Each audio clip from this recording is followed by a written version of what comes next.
Man, I wish these bitches would shut the hell up so I can go back to talking about black ass shit. I just told you who I thought I was. A guy. Bitch, I'm the villain.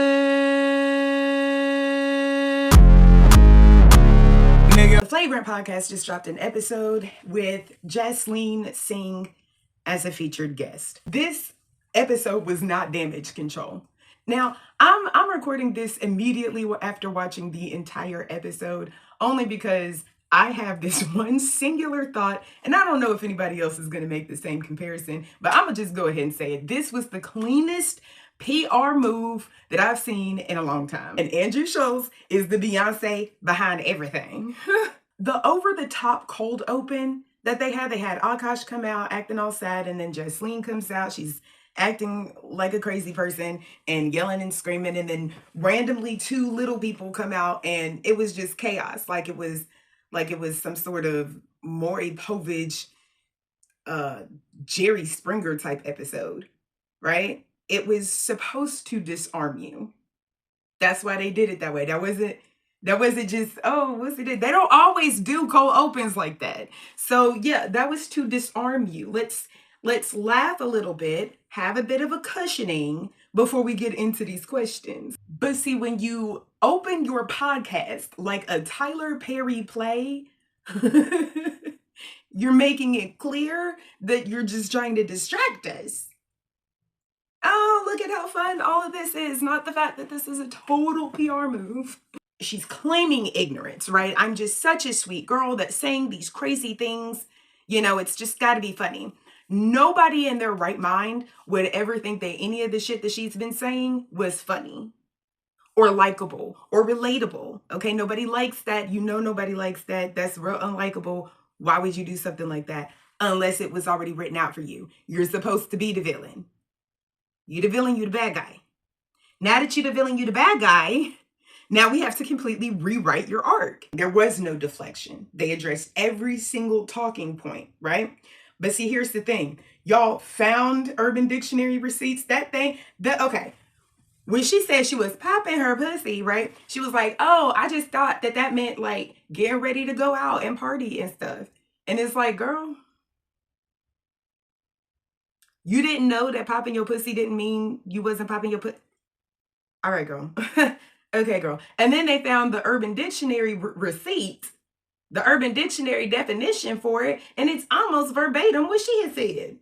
To be fair, I thought it was just like dancing, getting dressed up, and maybe that was my mistake. Yeah. So I acknowledge that. Look at this. Big one. Yeah, the act of getting dressed up, looking fly as hell, wearing a minimum of 3-inch heels, preferably higher, and dancing your ass off into the wee hours of the morning. That was what I was doing. Yeah, this is white. That's suspicious.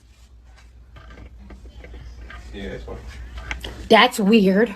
What else it was? Because I wrote some of this down. What else it was? She conveniently had an explanation for everything, an innocent explanation for everything that was addressed, from the rotation of guys, from her not cooking, and hiring somebody to clean. And she's like, I hire people to clean. I don't clean. I hire people to clean. Okay, you hire people. Well, Akaash is my name. You don't have anybody.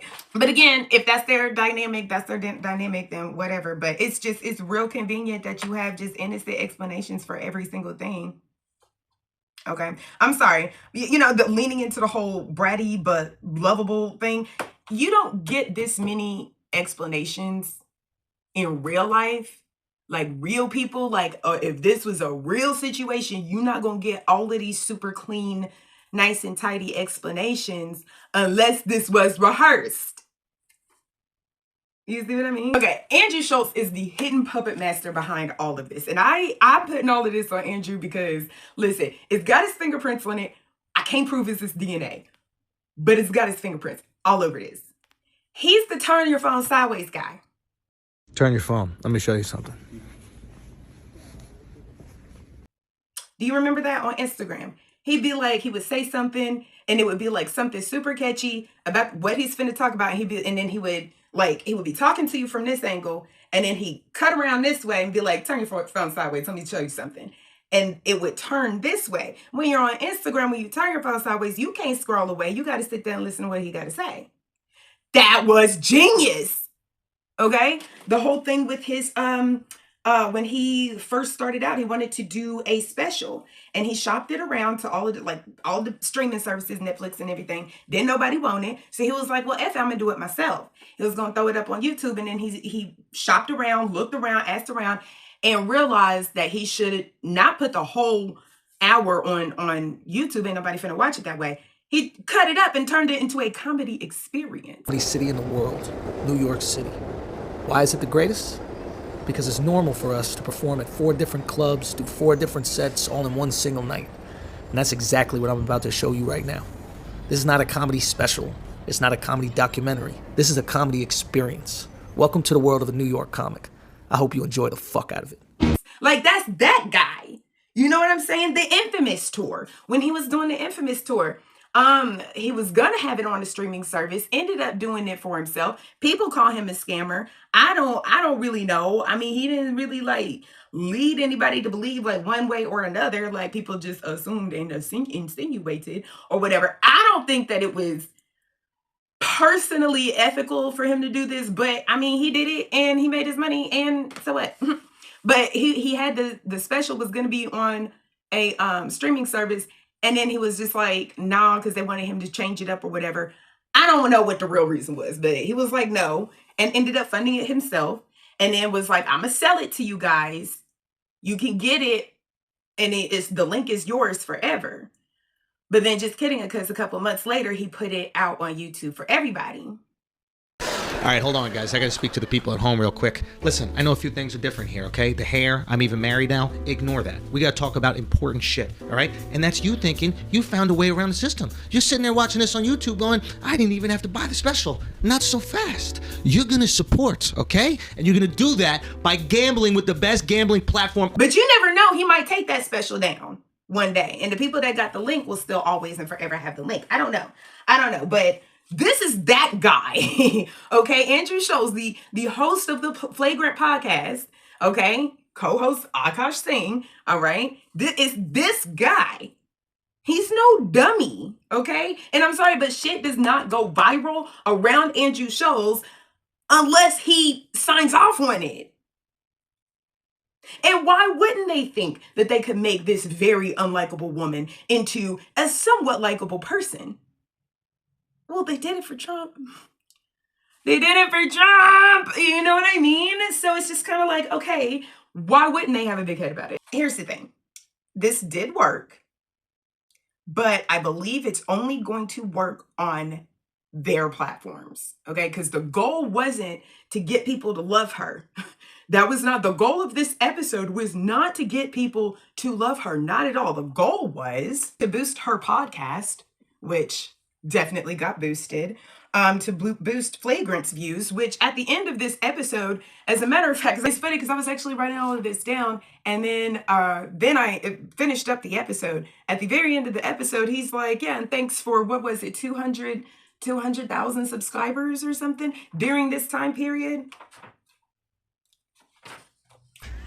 That's weird. Thank you for confirming what I was already thinking. I appreciate that. Their goals. Another goal was to reset Akaash's image enough for him to get back out there and do some comedy. They had to reset his image. They're making up all kinds of little nicknames in them for him. Ghislaine and all of these, Akaash simp.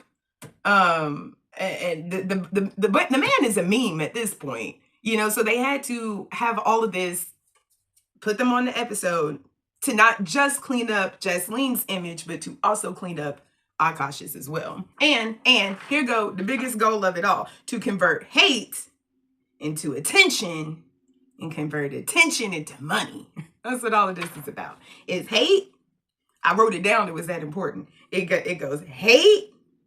We hate this bitch. Oh, we hate this bitch. We all confused. Why the fuck this bitch out here talking? We all confused. We hate her. We hate. Turn that into attention. I'm sitting up here I make videos about Black culture. Why the hell am I talking about these Indian people? Why? And then they turn that into money. My channel is not monetized, so I'm not turning none of this into money. It's just attention. I need views too. Shit.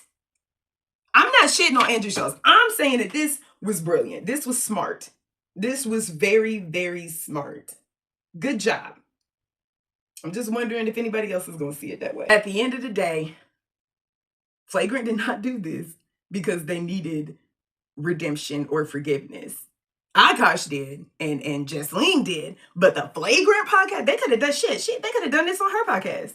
Flagrant doesn't need forgiveness. They don't give a shit about being canceled. They did this for the views. Good job. Good fucking job. This was brilliant. Wonderful. Masterful.